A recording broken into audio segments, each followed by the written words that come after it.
నేను చాలాసార్లు చెబుతున్నాను, నా అంబిషన్ ఉండేది ఏవియేషన్ ఇంజనీర్ అయిపోవాలని చాలా చాలా పట్టుదల ఉండేది నాకు. ఆ తర్వాత కనీసం అది అవ్వలేకపోతే కనీసం పైలట్ అన్న అయిపోవాలని ఆలోచన.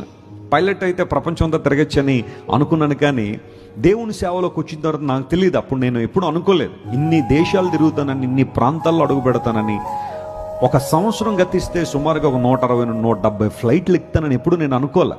కొన్నిసార్లు ఫ్లైట్ జర్నీస్ అమ్మ మళ్ళీ ఫ్లైట్ ఎక్కాలా అని అనిపించేంత చికాకు వచ్చేసే అంత స్థితికి దేవుడు ఎందుకు తీసుకొచ్చాడంటే, అప్పుడప్పుడు అనిపిస్తుంది నేను పైలట్ అయి ఉంటే ఏదో ఒక సెగ్మెంట్లో అటు ఇటు తిరిగేవాడినేమో.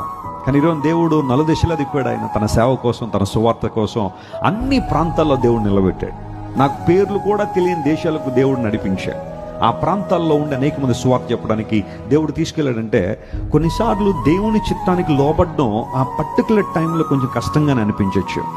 మన కళలు, మన డిజైర్స్, మన డ్రీమ్స్ అన్ని షాటర్ అయిపోయినప్పుడు చాలా డిసప్పాయింట్ అయిపోతాం. కానీ as we move on performing God's will, we will see greater blessing, greater anointing, greater level in spiritual life. ఆధ్యాత్మిక జీవితంలో మరొక మెట్టు మనం ఎక్కుతున్నప్పుడు దేవుడు మన కొరకు సిద్ధపరిచిన విశాలమైన ద్వారాలు మనకు అప్పుడు కనబడతాయి. స్తోత్రం చెప్దాం. హల్లెలూయా.